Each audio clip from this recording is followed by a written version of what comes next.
اعوذ باللہ السمیع العلیم العلی العظیم من الشیطان اللعین الرجیم بسم اللہ الرحمن الرحیم الحمد للہ وکفی وسلام علی عبادہ الذین اصطفی الذین اذہب اللہ عنہم الرجس وطہرہم تطہیرا صلوات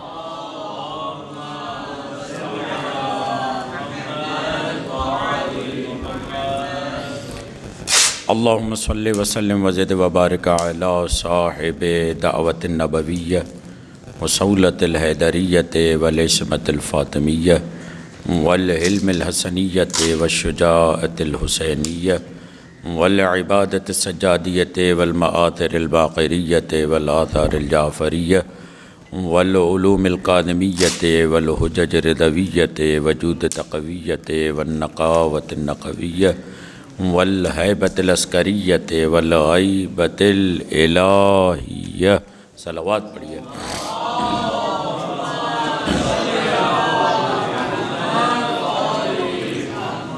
اعنی بقیت اللہ فی الارضین روحی وارواح العالمین لتراب مقدمہ الفدا ولعنت اللہ علی اعدائہم اجمعین من یومنا ھذا الی قیام یوم الدین رب اشرح لی صدری ویسر لی امری واحلل عقدۃ من لسانی یفقہوا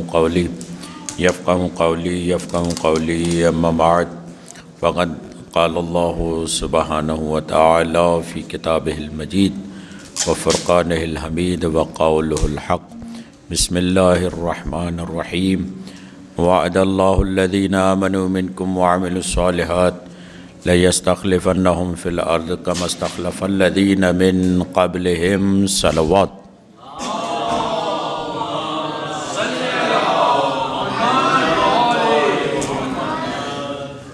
شکر گزار ہیں خالق کائنات کے کہ پروردگار عالم نے ہمیں تشیع مکتب عنایت فرمایا اور اس مکتب میں ہمیں الحمدللہ جینے اور زندگی گزارنے کی سعادت میسر کی۔ مکتب تشیع ایسا روشن اور واضح مکتب ہے جس میں کسی بھی قسم کا ابہام نہیں ہے۔ مکتب تشیع ہمیشہ روز روشن کی طرح آفتاب کی تابناکی کی طرح رات میں چاند کی روشنی کی طرح اپنے موقف کو ہر میدان پہ واضح انداز سے بیان کرتا ہوا نظر آتا ہے۔ اگر آپ غور کریں اس بات کی طرف تو جتنے بھی مکاتب اس دنیا میں پائے جاتے ہیں ان مکاتب کی اپنی نیچر ہے، اپنی نفسیات ہے، اور ان مکاتب کی نیچر اور نفسیات انہی کے علماء اور انہی کے بیانات سے واضح ہوتی ہے اور انہی کے قائدین اور ان کے رہنماؤں سے واضح ہوتی ہے۔ مکتب تشیع بھی ایک نفسیات رکھتا ہے، مکتب تشیع بھی ایک فکر رکھتا ہے، مکتب تشیع بھی ایک نیچر رکھتا ہے، اور الحمدللہ مکتب تشیع کا جو نیچر ہے، جو طبیعت ہے، جو مزاج ہے، اس کے مزاج میں طاغوت کو قبول کرنا نہیں ہے، اس کے مزاج میں ظلم کو قبول کرنا نہیں ہے۔ اور یہ مزاج اگر تشیع کو کسی ذات سے ملا ہے تو اس ذات کو حضرت فاطمہ زہرا کہتے ہیں۔ صلوات پڑھیے۔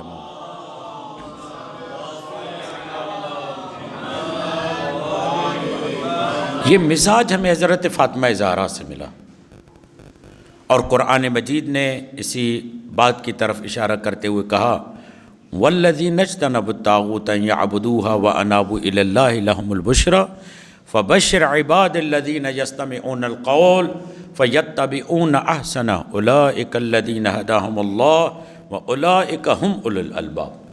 قرآن جا بجا یہ ہمیں بتاتا ہے کہ ہمیں طاغوت کی بیعت نہیں کرنی۔ تشیع کا بنیادی فیکٹر اور بنیادی مزاج یہ ہے کہ وہ کسی ظالم کے سامنے جھکتا نہیں ہے، سر کٹوا دیتا ہے مگر یہ کسی ظالم کے سامنے جھکنے کو گوارا نہیں کرتا۔ یہ تشیع کا مزاج ہے، بنیادی مزاج۔ اس کو اور اگر واضح کیا جائے تو تشیع کا بنیادی ترین عنصر اور مزاج یہ ہے کہ جو طاغوت ہے اس کی قانونی حیثیت کو قبول نہ کرنا۔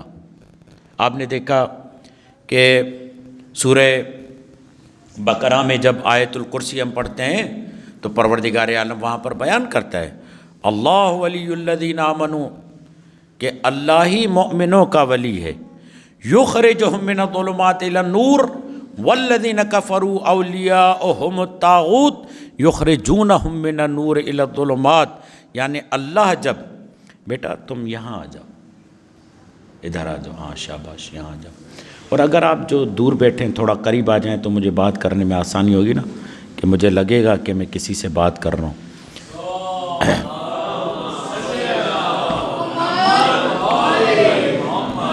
کیمرہ نظر آ رہے ہیں مگر یہ کیمرہ سیشن نہیں ہے، ٹھیک ہے، یہ آپ لوگوں کے لیے گفتگو ہے۔ صلوات پڑھیے محمد والے۔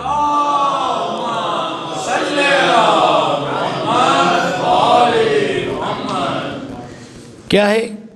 یعنی قرآن نے بہت ہی اس بات پر زور دیا ہے کہ ہمیں طاغوت کی بیعت نہیں کرنی، طاغوت کے سامنے نہیں جھکنا۔ اس لیے ہمارا اصولی اساسی تشیع کا مکتب یہ ہے کہ ان کے معصومین کبھی بھی غیر معصوم کی بیعت نہیں کرتے۔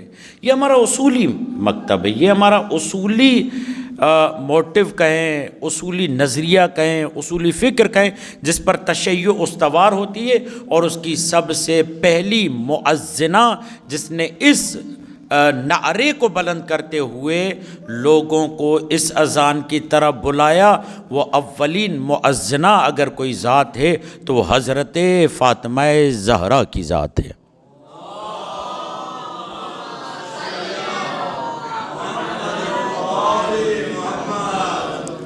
تو کہنے کا مقصد یہ ہے کہ تشیع کا جو مزاج ہے، ظلم کے سامنے نہ جھکنا، طاغوت کی بیعت نہ کرنا، یہ اس عنوان سے بھی بیان کیا جا سکتا ہے کہ جو ظالم ہے اس کی قانونی حیثیت کو قبول نہ کرنا، پہلے سے لے کر۔ بیٹا پھر بات کر رہے نہیں، اس کو یہیں رہنے، یہاں آ جاؤ، میرے پاس بیٹھو، تم یہاں جاؤ، اور کر، اور تم لوگ بھی جدا ہو جاؤ، ادھر ادھر ہو، بات نہیں کرو بیٹا، آپ سے بات میں کر رہا ہوں نا، صحیح ہے؟ صلوات پڑھو محمد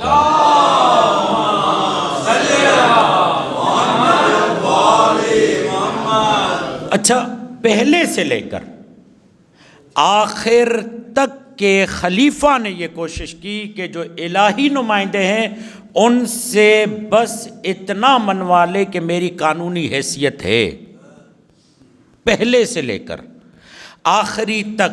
امام حسن عسکری کے مقابلے میں آنے والے بنو عباس سب کی، حتیٰ کہ اتنی کوشش کی کہ مأمون نے امام رضا کو اپنا ولی عہد بنانے کے پیچھے جو اہم ترین مقصد تھا وہ یہ تھا کہ میری قانونی حیثیت مان لی جائے اور یہ لوگوں تک پیغام پہنچ جائے، اگر میں قانونی نہ ہوتا تو امام رضا میرے ولی عہد کیوں بنتے؟ وہاں پر بھی معصومین علیہ السلام نے بتایا کہ ہم پہلے مرحلے میں انکار میں ہیں۔ جناب سیدہ نے بتایا کہ میں اس دنیا سے جا رہی ہوں تو ناراض جا رہی ہوں، یعنی یہ پورا جو تشیع کا ایک چہرہ ہے وہ چہرہ انکار سے شروع ہوتا ہے۔ ٹربائن جو ہوتا ہے جس میں پانی جمع کیا جاتا ہے، اگر فقط پانی جمع ہوتا رہے وہ پانی مردہ ہو جائے گا، اس میں جوقیں پیدا ہو جائیں گی، اس میں گندگی پیدا ہو جائے گی، مگر ٹربائن کی کوالٹی یہ ہے کہ وہ فقط پانی جمع نہیں کرتا بلکہ نکالتا بھی رہتا ہے۔ یعنی مکتب تشیع پہلے انکار کا نام ہے، بعد میں اقرار کا نام ہے، اور پورا دین اسلام بھی یہی ہے عزیزان محترم۔ لا الہ الا اللہ، پہلے جھوٹے خداؤں کا انکار کرو پھر تمہیں سمجھ میں آئے گا کہ حقیقی خدا کی عبودیت کیسے کی جاتی ہے، بعد میں اس کی لذت محسوس ہوگی۔ تو تشیع کا مزاج کیا ہے؟ کیونکہ ہم جب تشیع کو پڑھ رہے ہیں اور یہ دیکھ رہے ہیں کہ مکتب تشیع کی تبلیغ میں جو درپیش مسائل ہیں، ان درپیش مسائل میں سے ہمیں یہ سمجھنا ہے کہ تشیع کا نیچر کیا ہے، تشیع کی طبیعت کیا ہے، تشیع کا مزاج کیا ہے۔ تشیع کا مزاج ظالم کو قبول کرنا نہیں ہے، تشیع کا مزاج طاغوت کو قبول کرنا نہیں ہے، تشیع کا مزاج الہی امام اور امامت کے نفاذ کا مزاج ہے۔ اب جب یہ بات آتی ہے انکار، تو پھر جھگڑا شروع ہی انکار سے ہوتا ہے۔ اگر آپ اپنے علاقے کے وڈیرے کا انکار کر رہے ہیں تو پھر پوچھے گا آپ سے کہ آپ کر کیا رہے ہیں۔ وڈیرے سے مراد ایم پی ہے، ایم این اے، آپ ذرا اس کا انکار تو کریں کسی بات پر۔ انکار سے قربانی ہوتی ہے، اقرار سے قربانیاں نہیں ہوتی۔ اسی لیے تاریخ تشیع میں جتنی قربانیاں شیعہ مکتب نے دی ہیں کسی نے بھی نہیں۔ کیوں؟ اس لیے کہ اس کے مزاج میں انکار ہے، اس کے مزاج میں انکار ہے۔ جناب سیدہ حضرت محسن، امام حسن، امام حسین، مولا علی، سارے کے سارے امام اور ان کے قریبی ترین پیروکاران اگر اس دنیا سے گئے ہیں تو شہادت کے تمغے کے ساتھ گئے۔ کیوں؟ اس لیے کہ ان کے پاس معلوم تھا، انہیں پتا تھا کہ تشیع کیا چاہتا ہے ہمیں۔ تشیع ہم سے چاہتا ہے کہ ہمیں جو غیر الہی لوگ ہیں، جو غیر فطری لوگ ہیں، جو طاغوت ہیں، جو ظالم ہیں، ان کو بالکل بھی قبول نہیں کرنا۔ ہاں یہ الگ بات ہے کہ ہمیں ان کے ساتھ چل کر کیسے کام کرنا ہے، تشیع کو کیسے آگے بڑھانا ہے، وہ آگے کی بات ہم بیان کرتے ہیں۔ صلوات پڑھیے محمد وآل محمد۔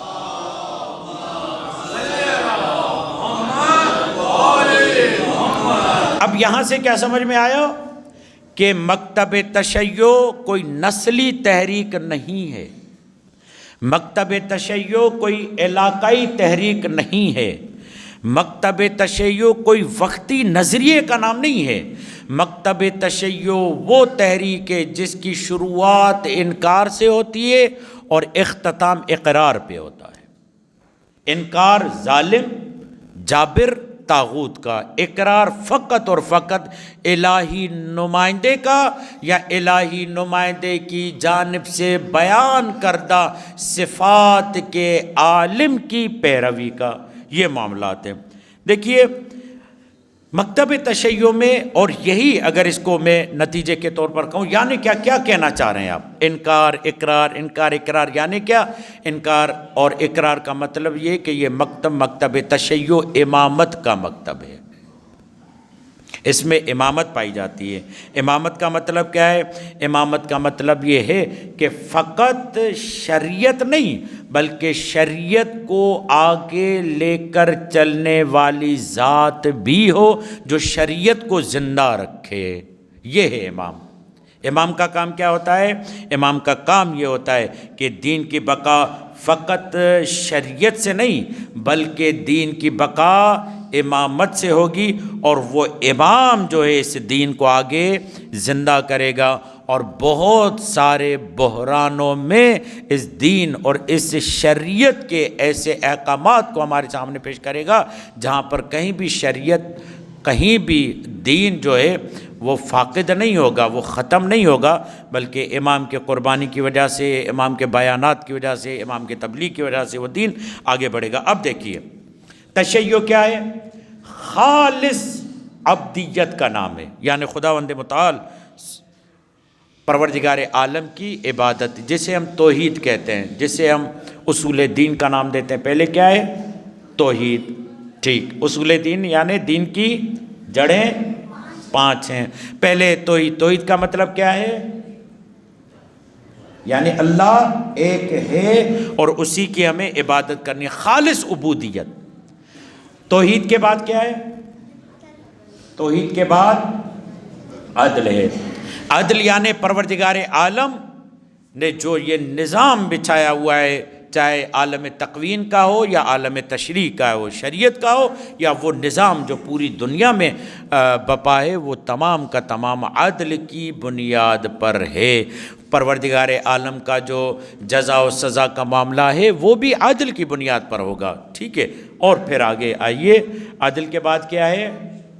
نبوت۔ نبوت کا مطلب کیا ہے؟ نبوت کا مطلب یہ ہے کہ ہدایت کا ابلاغ، ہدایت جس کے ذریعے پہنچے گی، دین جس کے ذریعے پہنچے گا، شریعت جس کے ذریعے پہنچے گی، وہ کون ہوگا؟ نبی ہوگا۔ اور نبوت کے بعد کیا ہے؟ امامت۔ دین پہنچانے والا نبی ہے، مگر دین کی نشر و اشاعت اور دین کی بقا جس ذات کے ذمہ ہے اسے امامت کہتے ہیں۔ امامت یعنی ہدایت کا تسلسل۔ صلوات پڑھیے محمد وآل محمد۔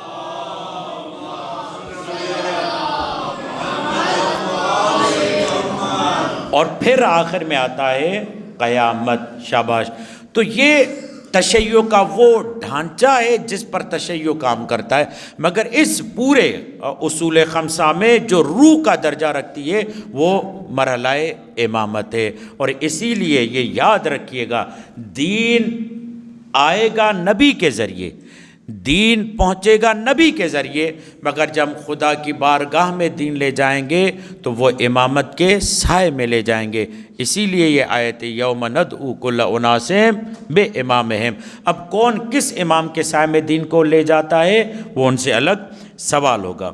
اب یہ بات یاد رکھیں، یہاں پر یہ توجہ رکھیں، اصل جو مسئلہ تشیع میں ہے، وہ تشیع میں اصل مسئلہ جو آج کل جو ہماری تشیع ہے اس میں اصل مسئلہ امامت کو نظر انداز کرنے کا ہے۔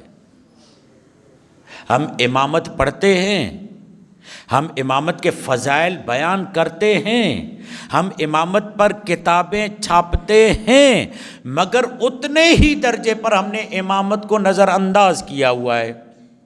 آپ کہیں گے یہ عجیب بات ہے، امامت پہ فضائل بھی بیان ہو رہے ہیں، امامت پہ مجلسیں بھی ہو رہی ہیں، امامت پہ عشرے کے عشرے بھی ہو رہے ہیں، اور امامت کو نظر انداز بھی کیا ہوا ہے۔ جی ہاں، مثلا میں ایک مثال دیتا ہوں۔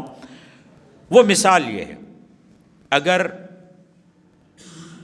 ماشاء اللہ آ جائے تو اس ماشاء اللہ کے آنے کے بعد خدا نہ کرے جو ماضی میں ماشاء اللہ آئے اور وہ پاکستان کے معاملات اگر آ جائے تو کیا ہوتا ہے؟ پاکستان کا آئین کیا ہوتا ہے؟ معطل ہو جاتا ہے۔ اب پاکستان کا آئین معطل ہوتا ہے، مگر اس کا مطلب قطعی طور پر یہ نہیں ہوتا کہ جو لاز کی یونیورسٹیز ہیں وہ بند ہو جاتی ہیں، وہ پڑھائی جاتی ہیں، اس میں لا پاکستان کا پڑھایا جاتا ہے، اس میں آئین پاکستان کا بیان کیا جاتا ہے، آئین پاکستان کے لیے تفصیلیں ہوتی ہیں، آئین پاکستان کے لیے تفسیریں ہوتی ہیں، آئین پاکستان کے لیے کتابیں چھپتی ہیں، مگر عملاً کیا ہے؟ آئین معطل ہے، چھپ رہا ہے، پڑھا جا رہا ہے، اس کی بنیاد پر ڈگریاں دی جا رہی ہیں، مگر عملاً پاکستان کا آئین معطل ہوتا ہے۔ بے عینی ہم امامت کے ساتھ یہی کر رہے ہیں، امامت پڑھا بھی رہے ہیں، امامت حفظ بھی کروا رہے ہیں، امامت کے فضائل بھی پڑھ رہے ہیں، امامت کے حوالے سے ہم مناظرے بھی کر رہے ہیں، امامت کے حوالے سے امام بارگاہوں کو آباد بھی کیا ہوا ہے، اور یہی قرآن کے لیے بھی کر رہے ہیں۔ قرآن کے لیے تفسیریں بھی چھپ رہی ہیں، قرآن چھپ بھی رہا ہے بقول، اور یہ گلوبل ایک رپورٹ بھی ہے، سب سے زیادہ پڑھی جانے والی کتاب اگر اس دنیا میں ہے تو وہ قرآن مجید ہے۔ مگر آپ دیکھیے رسول خدا قرآن مجید میں کیا کہتے ہیں؟ یا رب ان قومی اتخذوا ھذا القرآن مہجورا۔ قیامت کے دن رسول خدا کہیں گے پروردگار، اس قوم نے، اس ملت نے، ان گروہوں نے میرے قرآن کو چھوڑ دیا تھا۔ پڑھا بھی زیادہ جا رہا ہے، سمجھا بھی جا رہا ہے، حفظ بھی کیا جا رہا ہے، تفسیریں بھی لکھی جا رہی ہیں، درس بھی ہو رہے ہیں، مسجدیں بھی آباد ہیں، مدرسے بھی اس قرآن کے صدقے کھا رہے ہیں، مدرسے باقاعدہ پل رہے ہیں اس قرآن کے صدقے، مگر رسول یہ کہہ رہے ہیں یا رب ان قوم اتخذوا ھذا القرآن مہجورا۔ معلوم یہ ہوا گویا کہ رسول کچھ اور کہنا چاہتے ہیں۔ رسول کیا کہنا چاہتے ہیں؟ رسول بتانا چاہ رہے ہیں، تفسیر بھی ہو رہی ہے، بیان بھی ہو رہا ہے، مدرسے پل بھی رہے ہیں، مدرسے قرآن کے نام پر بڑھ بھی رہے ہیں، قرآن کے نام پر چندے بھی آ رہے ہیں، سب کچھ ہو رہا ہے، مگر یہ قرآن کا آئین منشور حیات نہیں بن پایا، منشور زندگی نہیں بن پایا، بس چھپنے تک، حفظ کرنے تک، درس دینے تک ہے۔ اگر ان کے پاس کوئی آئین نافذ ہے تو وہ دنیا کے آئین نافذ ہیں، اللہ کا قرآن ان کے ہاں نافذ نہیں ہے۔ تو اس کو ہم کہتے ہیں ابھی قرآن معطل ہے، یہ قرآن نافذ تب ہوگا جب اس کا وارث امام مہدی آئے گا، اور اسی لیے ہم زیارت میں پڑھتے ہیں السلام علیک یا وارث القرآن، اے قرآن کے وارث آپ پر ہمارا سلام۔ اسی لیے رسول کا یہ شکوہ ہے کہ یہ قرآن پڑھتے بھی ہیں، چھپواتے بھی ہیں، حفظ بھی کرتے ہیں، قرآن کے نام پر چندے بھی لیتے ہیں، مگر قرآن کو نافذ کرنے کی بات نہیں کرتے۔ اور جو قرآن کو نافذ کرنے کی بات کرتا ہے، جیسے علامہ اقبال ہے، امامت کو نافذ کرنے کی بات کرتا ہے، جیسے علامہ اقبال ہے، امامت کو نافذ کرنے کی بات کرتا ہے، جیسے امام خمینی ہے، امامت کو نافذ کرنے کی اگر کوئی بات کرتا ہے جیسے رہبر معظم ہے، تو ان کی پوری دنیا دشمن ہو جاتی ہے۔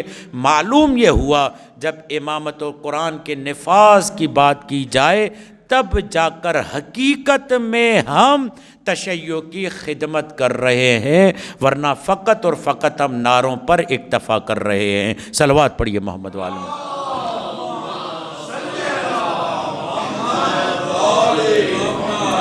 تشیع کا اصل مسئلہ امامت کے نفاذ پر ہے، امامت نافذ ہونی چاہیے، نظریہ ولایت یہی ہے، امامت نافذ ہونی چاہیے۔ یعنی کیا؟ 12 ائمہ کے بعد حق حکومت کس کے پاس ہونا چاہیے؟ حق حکومت ائمہ کے پاس حق حکومت محفوظ ہے۔ یہ حق حکومت اگر تفویض ہوتا ہے تو ائمہ کے مجتہدین مراجع کی طرف ہوتا ہے، اور یہ نظریہ کہ جب تک امام غائب ہیں ہمیں حکومت نہیں کرنی چاہیے، ہمیں حکومت کے لیے کوشش نہیں کرنی چاہیے، ہمیں نظام کو نافذ نہیں کرنا چاہیے، اپنی حکومت قائم نہیں کرنی چاہیے، یہ بعض لوگوں کا نظریہ گویا کہ بتاتا ہے وہ روح امامت، مزاج امامت، طبیعت امامت کو نہیں جانتا، ورنہ قرآن تو یہ کہتا ہے وَجَعَلْنَا لِلْمُتَّقِينَ إِمَامًا، پروردگار ہمیں متقیوں کا امام بنا۔ امام تو وہ 12 بن چکے، اب اماموں کے سائے میں پوری دنیا پر جو نظریہ اور جو فکر حکومت کرے گی اس نظریہ و فکر کو تشیع کہتے ہیں۔ اور تشیع کس بنیاد پر حکومت کرے گی؟ امامت کی بنیاد پر۔ امامت کا ایک پہلو حکومت کا ہے، اس لیے ورلڈ وائڈ پوری دنیا میں اگر یہودی، زیونسٹ اور دوسرے افراد کسی کے دشمن ہیں تو وہ تشیع کے ہیں۔ کیوں؟ اس لیے کہ تشیع عالمی حکومت کا دعوے دار ہے، وہ کہتا ہے کہ ہم عالمی حکومت کو قائم کریں گے، چاہے وہ عالمی حکومت ہمارے ذریعے قائم ہو، اور جتنا ہم کر پائے کریں گے، ورنہ تو امام مہدی آ کر قرآن کی یہ آیت کی تفسیر بن کر هو الذی ارسل رسولہ بالہدی ودین الحق لیظہرہ علی الدین کلہ ولو کرہ المشرکون، نبی مصطفیٰ کا دین، مصطفیٰ کے جانشین اور خلیفہ اور امام مہدی کے ذریعے تمام عالم کے ادیان پر غالب ہو کر عملی طور پر بتایا جائے گا کہ امامت اسے کہتے ہیں۔ صلوات پڑھیے محمد والے۔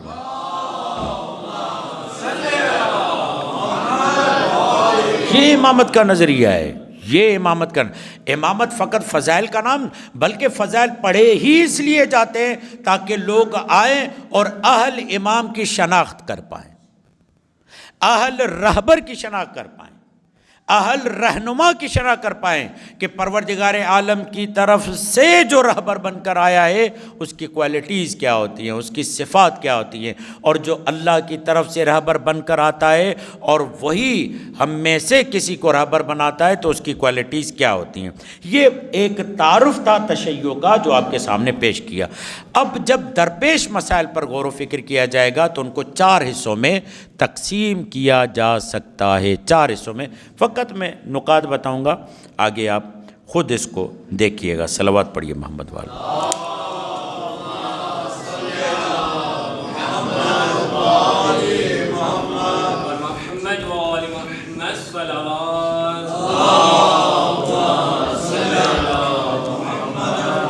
پہلا مرحلہ کیا ہے؟ درپیش مسائل میں سے 4 اس کے پارٹس ہیں جہاں پر مسائل درپیش ہیں تشیع کی ترویج، تبلیغ، نشر و اشاعت میں۔ سب سے پہلا مرحلہ ہے اعتقادی اور فکری مرحلہ۔ اس اعتقادی اور فکری مرحلے اور مسئلے میں تشیع کو جن مسائل سے سامنا ہے اس میں سے پہلا مسئلہ غلو اور بدعت کا مسئلہ ہے۔ ہمارے ہی اندر کچھ لوگ ایسے ہیں جو ائمہ کو اس انداز سے پیش کرتے ہیں کہ لوگ خدا کو بھول کر اماموں کو سب کچھ سمجھے، یہ نظریہ صحیح نہیں ہے، یہ غلو ہے، یہ نصیریت ہے۔ ہمارے ممبروں سے، ہمارے اماکن سے، ہمارے مراکز سے اگر یہ نظریہ پیش کیا جائے تو یہ تشیع کی اساس، تشیع کی بنیاد، تشیع کی کمر پر ضرب لگانے جیسا معاملہ ہے۔ ائمہ علیہ السلام فضائل کے اس اوج پر پہنچے ہوئے ہیں جہاں پر ائمہ کے لیے کہا گیا اور معصومین نے یہ کہا نحن وجہ اللہ، ہم اللہ کا چہرہ ہیں۔ جب اللہ کا چہرہ کہتے ہیں، اللہ کا آئینہ کہتے ہیں تو اس کا مطلب یہ نہیں ہے کہ آپ ائمہ کو ایسے پیش کرو کہ خدا نظر ہی نہ آئے۔ توحید بنیاد ہے، خدا کی عبدیت بنیاد ہے، عبودیت کے مرحلے سے گزر کر امامت کو سمجھانا چاہیے۔ دوسرا مرحلہ بدعات۔ بہت ساری ہمارے معاشرے میں، کلچر میں، ثقافت میں بدعتیں ہیں جن سے ہمیں مسائل ہیں۔ کچھ لوگ آج کل شیعوں میں ہی توسل پہ اعتراض کرتے ہیں، شفاعت پہ اعتراض کرتے ہیں، عزاداری پر بے جا اعتراضات کرتے ہیں۔ یہ بھی وہ مسئلہ ہے جس کو ہمیں حل کرنا چاہیے۔ ایک اور اہم مسئلہ ہے جو ان دونوں سے بھی میں زیادہ اس کو سمجھتا ہوں، ہمارے نوجوانوں کے سوالات اور ان کو صحیح جواب کا نہ ملنا بھی یہ خلش اور یہ جدائی اور یہ ایک خلا پیدا کر رہا ہے، بحران پیدا کر رہا ہے کہ نوجوان فکری طور پر صحیح و سالم نہیں ہے۔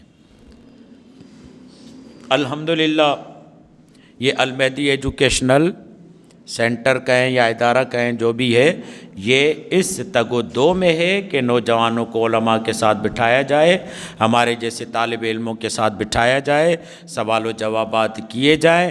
جہاں پر ایک طالب علم کا علم کم ہو جائے تو وہ کہے مجھے نہیں آتا کیونکہ میں علی مولا کا پیروکار ہوں۔ سلونی کا دعویٰ اگر کوئی ذات کر سکتی ہے یا علی ہے یا امام جعفر صادق ہیں۔ صلوات پڑھیے محمد والا۔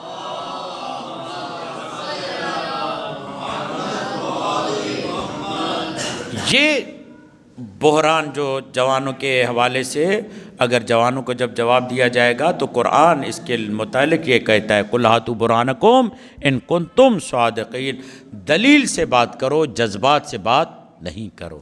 ایسا نہیں ہے کہ جذبات کام کے نہیں ہیں، کام کے ہیں۔ ان جذبات کو بھی ٹھنڈا کرنا چاہیے، ان جذبات کی بھی تسکین ہونی چاہیے، ان جذبات کو بھی کہیں پر سیراب ہونا چاہیے۔ اگر جذبات کی تشفی اور تسلی اور سیرابی عزاداری اور مصائب سے ہوتی ہے تو عقل کو شعور ملتا ہے دلیل اور برہان سے۔ جذبات بھی تشیع میں بہت، اگر تشیع کے بڑھنے کی ایک اور وجہ ہے تو اس میں احساسات و جذبات کی صحیح طریقے سے آبیاری ہوتی ہے۔ صلوات پڑھیے محمد۔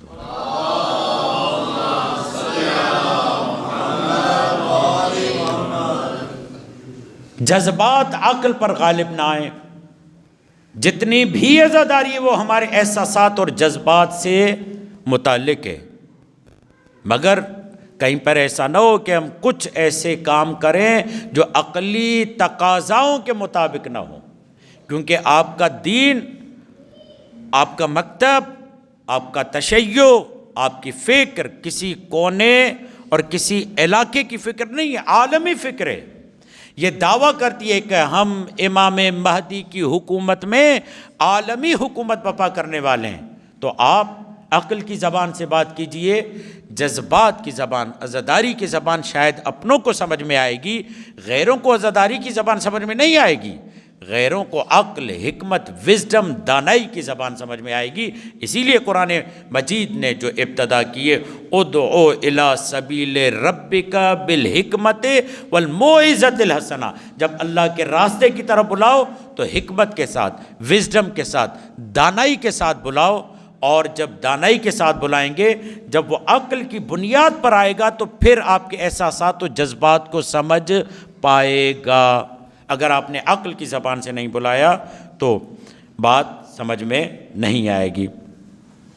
ہمارے ہاں شعائر تو ہیں، شعائر، تعزیہ، علم، یہ شعائر ہیں. یہ شعائر تھے شعور دینے کے لیے، مگر ہم نے ان شعائر کو شور کا ذریعہ تو بنایا ہے، شعور کا ذریعہ نہیں بنایا. علم کیوں اٹھاتے ہیں؟ غیرت دینی کے لیے. علم کیوں اٹھاتے ہیں؟ کیونکہ پروردگار عالم نے کہا، خداوند متعال بتا رہا ہے کہ من المؤمنین رجال صدقوا ما عاهدوا اللہ علیہ فمنہم من قضى نحبہ ومنہم من ينتظر وما بدلوا تبدیلا. مومنوں میں سے کچھ لوگ ایسے ہیں جو اللہ سے وعدہ کرتے ہیں، اس وعدے پر ثابت قدم رہتے ہیں یہاں تک کہ وہ جام شہادت کو نوش کر لے. اور خیبر میں بھی رسول نے یہ کہہ کر علم اسی کو دیا کہ لَأُؤْتِيَنَّ رَایَةَ غَدًا رَجُلًا كَرَّارًا غَيْرَ فَرَّارٍ، کل علم اس کو دوں گا جو مرد ہوگا. یعنی کیا؟ جس نے اللہ سے وعدہ کیا ہے نصرت کا، مدد کا، ثابت قدم رہنے کا، وہی مرد ہے، اسی کو علم ملے گا. یہ شعور ہے، اس شعور کے ساتھ علم اٹھانا چاہیے. میرے گھر پر علم ہے، یعنی اس میں غیرت بھی ہے، اس میں حمیت بھی ہے، اس میں دین کی پاسداری بھی ہے، اس میں دین کی پاسبانی بھی ہے، اس میں محرمات کی حفاظت بھی ہے، اس میں انسانی معاشرے کے ناموس کا تحفظ بھی ہے. یہ علم، شعور. مگر ہم نے کیا بنایا ہے؟ معاف کیجیے گا، معاف کیجیے گا، دیکھنے والے کو دور سے لگتا ہے کہ ہم نے ان شعائر کو عبادت کا ذریعہ بنایا ہوا ہے، گویا کہ ہم ان کی عبادت کر رہے ہیں. ذوالجناح کے پاس جا رہے ہیں، دیکھنے والا یہ محسوس کرتا ہے کہ گویا کہ آنے والا عبادت کر رہا ہے.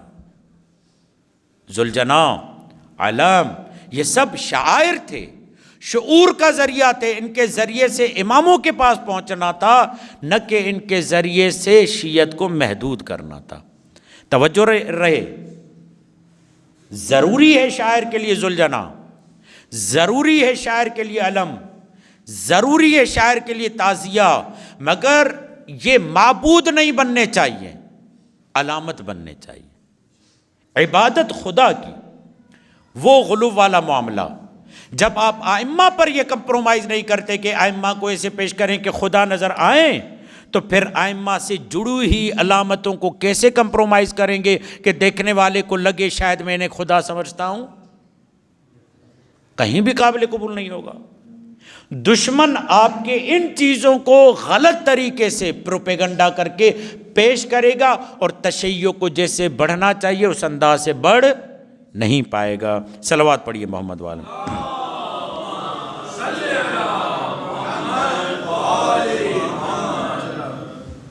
یہ پہلا مرحلہ تھا عقائد کے حوالے سے، دوسرا مرحلہ تھا داخلی کمزوریوں کے حوالے سے، تیسرا جو مسئلہ ہمیں درپیش ہے اخلاقی و سماجی مسئلہ تشیع، مکتب تشیع کو، فرقہ واریت، یہ تشیع کے ساتھ درپیش مسئلہ ہے. ہمیں دوسرے فرقے والوں کے ساتھ کیسے برخورد کرنی چاہیے کہ وہ یہ کہتا ہوا آئے کہ اگر 12 اماموں کے شیعہ اور پیروکار ہوں تو ایسے ہونے چاہیے۔ ہمارا تو آپس میں معاملہ یہ ہے کہ ہمیں قریب میں کھڑے ہوئے فرد کا پتہ نہیں کتنے دنوں سے اس نے کھانا کھایا ہے کہ نہیں کھایا۔ اب ہم نے وہ نعرہ لگایا ہے جیو اور جینے دو، یہ اسلام کا نعرہ نہیں ہے جیو اور جینے دو۔ اسلام کا نعرہ یہ ہے کہ ایک دوسرے کے حالات اور واقعات سے واقف رہو، پتہ ہونا چاہیے کون کیا کر رہا ہے، کس کی کتنی معاشی توان ہے، کس کو کتنی معاشی مدد چاہیے، کس کو کتنا سائیکلوجیکلی طور پر اسے مدد چاہیے، نفسیاتی طور پر اسے مدد چاہیے۔ ممکن ہے کہ ایک دوست کے پاس اگر آپ بیٹھنا شروع کریں تو وہ خودکشی کے مرحلے سے نکل آئے۔ بہت سارے لوگ ابھی خودکشی کے دہانے پر پہنچے ہوئے ہیں۔ اس کا حل کیا ہے؟ ان کو ٹائم دیجیے، ان کے ساتھ ٹائم اسپینڈ کیجیے۔ دوسرا فرقہ واریت، دوسرا اخلاقی زوال ہمارے اندر، معاف کیجیے گا، تشیع میں ممبر پر تو بہت بڑی باتیں کرتے ہیں مگر خود ہمارے پاس اخلاقی فقدان پایا جاتا ہے، اور ہمیں اس کو صحیح طریقے سے اصلاح کرنی چاہیے۔ جو تشیع کے اخلاقی اور سماجی مسائل میں سے ایک اور جو فقدان ہے وہ قول و فعل میں تضاد، قول و فعل میں تضاد۔ پروردگار عالم نے کہا ہے یا ایھا الذین آمنوا لم تقولون ما لا تفعلون، اے مومنو، سورہ صف کی دوسری تیسری آیت یہی ہے، اے مومنو وہ دوسروں کو کیوں کہتے ہو جو خود نہیں کرتے، کبر مقتا عند اللہ ان تقولوا ما لا تفعلون، اللہ کو یہ بہت ہی ناگوار ہے کہ جو تم نہیں کرتے دوسروں کو کہو، بہت ناگوار ہمیں اس چیز پر۔ اور آخری چیز جس پر ہم یہاں پر پہنچے ہوئے ہیں، میڈیا اور سوشل میڈیا کا جو معاملہ ہے اور اس پر یلغار، یہ بہت بڑا اس وقت مسئلہ ہے، اور یہاں پر یہ بتا دینا چاہیے کہ تشیع کے خلاف منظم پروپیگنڈا ہو رہا ہے۔ جتنے منظم طریقے سے تشیع کے خلاف وہ کام کر رہے ہیں، اتنے منظم طریقے سے آپ کے لوگ اور آپ کے علماء اگر کام کر بھی رہے ہیں تو انہیں دیکھا اور سنا نہیں جا رہا۔ میں اچھا نہیں لگے گا کہ میں کسی مفتی کا نام لوں اور کہوں ذرا ان کے فالوور دیکھیے، اور ہمارے کسی عالم مشہور بڑے سے بڑے عالم کی طرف جائیے اور ذرا ان کے فالوور دیکھیے، خود بخود معلوم ہو جائے گا کتنا ہم میڈیا پر۔ ایک اور اہم مسئلہ ہے، وہ ہے نوجوانوں کی شناخت پر حملہ۔ یہ بہت بڑا اس وقت میری نظر میں، یعنی سوشل میڈیا پر اور معاشرے میں اس وقت جو سب سے بڑا فتنہ ہے وہ انسان کی شناخت پر حملہ ہے، سیلف آئیڈینٹیفیکیشن۔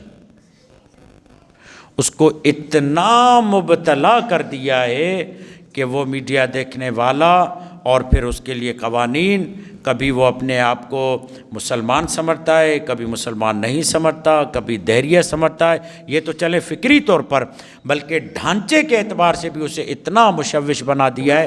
کبھی وہ اپنے لیے کہتا ہے کہ میں مرد ہوں، کبھی وہ اپنے لیے کہتا ہے کہ میں فلاں ہوں، کبھی اپنے لیے کہتا ہے فلاں ہوں، اور پھر اسی بنیاد پر اس کے لیے سہولتیں اور اس کے لیے مختلف NGOs اور اس کے لیے جنس کی تبدیلیاں، یہ تمام چیزیں کیا ہیں؟ سیلف آئیڈینٹیفیکیشن کو ڈاؤٹیبل بنا دو۔ یہ اپنی ذات کے لیے ہی فیصلہ نہیں کر پائے گا تو خدا کے لیے کیا سوچے گا؟ یہ بہت بڑا بحران ہے اس وقت، بہت بڑا بحران ہے۔ میڈیا پر مسلسل لڑکے مسلسل خواتین کے خد و خال کی طرح اپنے آپ کو پیش کر کے جو دیکھنے والا ہے اس کی فکر کو وہ بنانے کی کوشش کر رہا ہے، اس کو مشکوک بنانے کی کوشش کر رہا ہے۔ میں ایک اشارہ دے رہا ہوں، آپ اس کو زیادہ اس کو دیکھیے گا۔ روایات اسلامی میں کیا ہے؟ صلوات پڑھیے محمد والے۔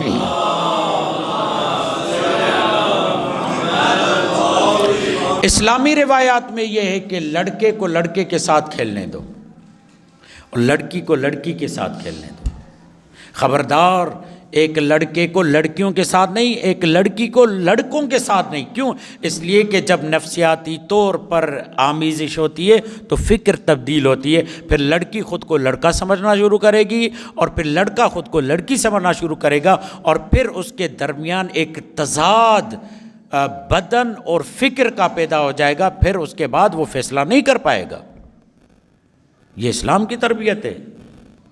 بہت ساری چیزیں معاشرہ سماج ہمیں عطا کرتا ہے، بہت ساری چیزیں ہمیں صحبت عطا کرتی ہیں، بہت ساری چیزیں ہمیں صحبت سے ملتی ہیں. اس لیے اسلام یہ کہتا ہے کہ ابتدا سے جو جس قالب جس ڈھانچے کا ہے اسے اسی ڈھانچے والوں کے ساتھ رہنا چاہیے، تاکہ ویسی فکر ہونی چاہیے. اگر لڑکا معاف کیجیے گا اگر لڑکا گھوڑوں کے ساتھ، جعلی گھوڑوں کے ساتھ جو کھلونے ہوتے ہیں اس کے ساتھ کھیلتا ہوا نظر آئے تو یہ اچھا ہے. اگر لڑکا گڑیا کے ساتھ اور ڈول کے ساتھ کھیلتا ہوا نظر آئے تو فکر مند ہو جائیے. کیوں؟ اس لیے کہ لڑکی کے وجود میں اللہ نے ممتا کا جذبہ رکھا ہے. وہ بچپن سے ہی اپنی ممتا کی مشق کرتی ہے، اس لیے وہ گڑیا کو لیتی ہے، اس کو کھلاتی ہے، اس کو پلاتی ہے، اس کو قریب میں بٹھاتی ہے، اس کو سلاتی ہے، تاکہ ابھی سے ممتا کی یہ مشق کرے. جو لڑکیوں کو کام کرنے وہ لڑکیوں کو کام کرنے، جو لڑکوں کو کام تو یہاں پر جو سب سے بڑا میری نظر میں اس وقت جو سب سے بڑا بحران میڈیا پر ہے وہ سیلف ایڈنٹیفیکیشن کو ڈاؤٹیبل بنا کر لوگوں کو اس میں مبتلا کرنا. اور کئی کیس آپ کو نظر آئیں گے اس میں، کئی پروگرامات، کئی اس کے حوالے سے ڈاکومنٹریز، کئی معاملات، کئی رونا دھونا مظلومیت، تمام چیزیں نظر آئیں گی. اس پر ہمارے نوجوانوں کو کام کرنا چاہیے، ہماری ماؤں بہنوں کو کام کرنا چاہیے کہ بچے کی تربیت کس انداز سے ہونی چاہیے. صلوات پڑھیے محمد وآل محمد.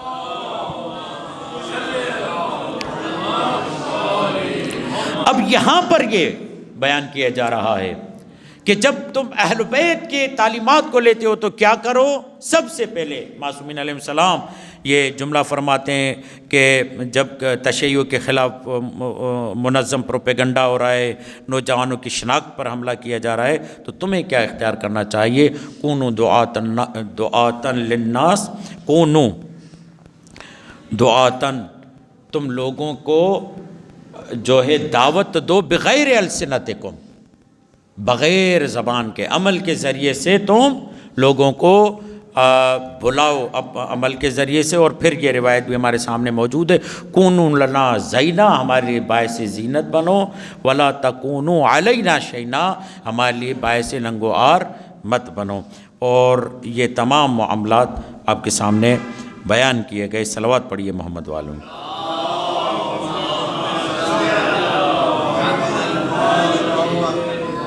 یاد رکھیے مکتب تشیع خطرے میں نہیں ہے، توجہ رکھیے گا، مکتب تشیع خطرے میں نہیں ہے. تشیع کو سمجھنے کا انداز غلط ہے، اس کو سمجھانے کا انداز غلط ہے. سمجھنے اور سمجھانے کا ہمیں اس بات پر کام کرنا چاہیے. صلوات پڑھیے محمد وآل محمد. اب ایک سوال سوشل میڈیا پر جو یہ پروپیگنڈا ہو رہا ہے اس کا صحیح کیسے جواب دیا جائے. سوشل میڈیا پر پروپیگنڈا، غلط معلومات کا صحیح جواب کیسے دیا جائے، حکمت عملی کیا ہونی چاہیے. ہر پوسٹ پر فوری رد عمل نہیں کریں، ہر پوسٹ کو فوری شیئر نہیں کریں، فوری رد عمل نہیں کریں. یاد رکھیے اگر دوسروں کے مقدسات ہیں، حتیٰ کہ کافروں کے بھی، تو پوسٹ میں جا کر ان پر لعن و طعن مت کیجیے. آپ کو پتہ ہی نہیں کہ آپ کے اس عمل، ہمارے اس عمل کی وجہ سے کہاں پر کوئی شیعہ مشکل میں پڑ سکتا ہے.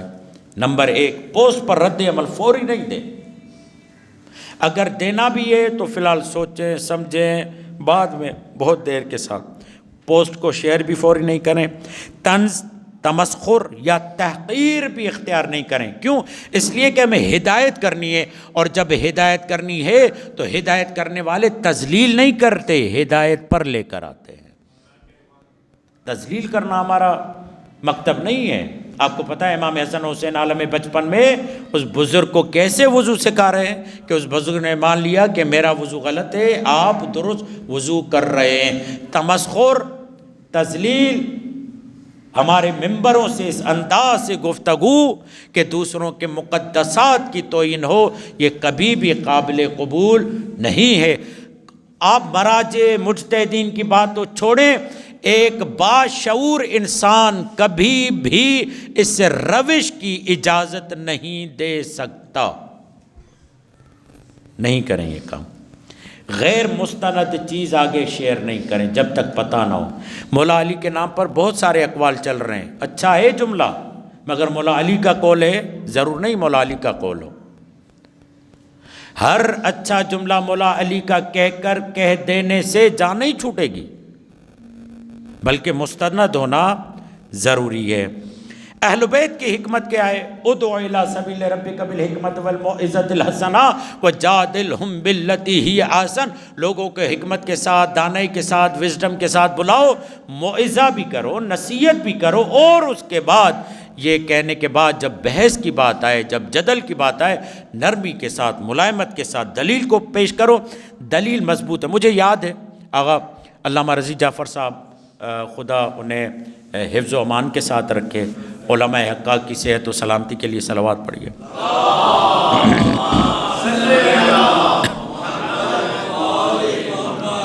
میں چاہوں گا کہ آپ اس کلپ کو بھلی الگ سے بھی رکھ سکتے ہیں۔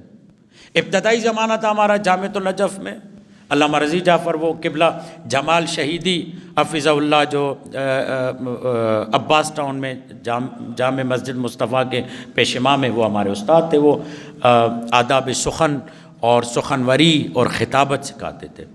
تو ایک دن جلسہ ہوا، حضرت علامہ رضی جعفر صاحب آئے تو ہمیں بھی وہاں پر کہا گیا کہ آپ تقریر کیجئے۔ تو ہم نے تقریر کرتے کرتے کیا کیا، ٹیبل میز نہیں تھی، ہم نے وہ ہاتھ اپنے زانو پر مارا۔ تاکہ یہ کیوں کیا جاتا ہے بتائیں مجھے، بتائیں کیوں کیا جاتا ہے؟ اپنی بات کو وزندار بنانے کے لیے، تاکہ میری بات وزنی ہو جائے، وزنی ہوتی نہیں۔ یہ بھی چلیں آپ کے حسن زن پر، یہ میں قبول کر لیتا ہوں کہ آپ کی توجہ حاصل کرنے کے لیے بھی کیا جاتا ہے۔ علامہ صاحب آئے، بہت ہی رفتہ اور شستہ انداز میں کہا، بات اتنی وزنی ہو کہ میز پر ہاتھ مارنے کی ضرورت ہی نہ پڑے۔ صلوات پڑھیے محمد و آل محمد۔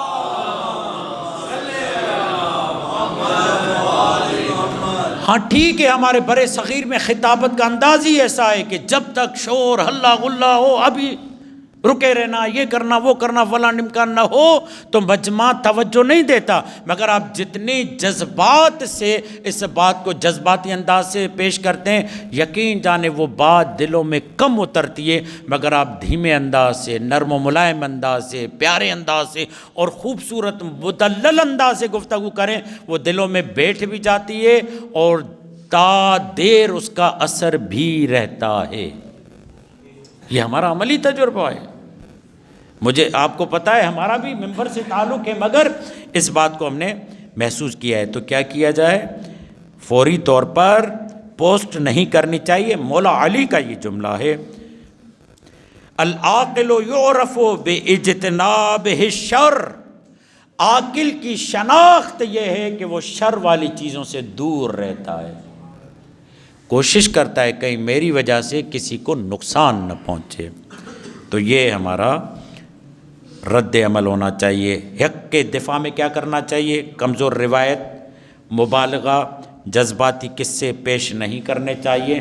فی الحال عارضی طور پر تو واہ واہ ہو جائے گی، مگر آگے واہ واہ نہیں ہوگی۔ ممکن ہے ایک اور جملہ بہت اچھا ہے اس معاملے میں، جذباتی گفتگو عارضی طور پر آپ کے احساسات کو تھما تو سکتی ہے، آپ کے احساسات کو بٹھا تو سکتی ہے، مگر عقل کی پیاس کو بجھا نہیں سکتی۔ آپ نے واہ واہ کیا، نعرہ لگایا، کیا کمال تھا، مگر معاملات آگے ہیں۔ ٹھیک ہے، جذباتی قصے وغیرہ۔ یہ سچ خود طاقت رکھتا ہے، جھوٹ حق کو کمزور کر دیتا ہے۔ یہ تمام وہ چیزیں جس پر ہمیں توجہ دینی چاہیے سوشل میڈیا کے حوالے سے. خدا را فوری رد عمل نہ دیں، کمزور بات نہ کریں، ہر قول کو مولا علی کا قول سمجھ کر پیش نہ کریں، اور مستند حوالہ دیں. یہ تمام چیزیں ہمارے لیے قابل تحسین ہیں، قابل داد ہیں.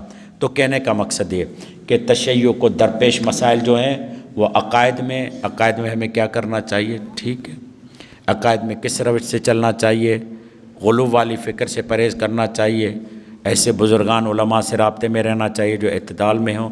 سماجی حوالے سے جو ہمارا اٹھنا بیٹھنا ہے، فرقے واریت کی مخالفت کرنی چاہیے. ٹھیک ہے. اس کے علاوہ جو ہمارے اندرونی مسائل ہیں ان اندرونی مسائل کو بھی دیکھنا چاہیے، اور اخلاقی بحران پر بھی توجہ دینی چاہیے. اگر ان چیزوں پر اور سوشل میڈیا کے حوالے سے جو چوتھا بحران تھا اس پر ہمیں فوری رد عمل نہیں دینا چاہیے، غور و فکر کرنا چاہیے. ہم بھی جب لوگ ایک چیز جو سوشل میڈیا پر مناظروں میں اور مجادلوں میں اور ڈبیٹ میں جو بندے حقیر کی بہت زیادہ تشویق کی گئی، وہ اس بات پر کی گئی کہ ہم زیادہ آپ کو اس وجہ سے بھی سنتے ہیں کہ آپ جب ڈبیٹ کرتے ہیں تو سامنے والے پر حملہ نہیں کرتے، چڑھائی نہیں کرتے، سکون کے ساتھ اطمینان کے ساتھ جواب دے دیتے ہیں، اور وہ جواب اتنا مضبوط اور محکم اور مدلل ہوتا ہے کہ سامنے والے کے پاس فرار کی جگہ نہیں ہوتی. یہ چند معروضات تھے جو آپ کے سامنے پیش کیے گئے. انشاءاللہ الرحمن ان معروضات کے درمیان سے آپ اپنے لیے چند چیزیں اور اپنے لیے چند تربیتی نکات نکال پائیں گے. والسلام علیکم ورحمۃ اللہ وبرکاتہ.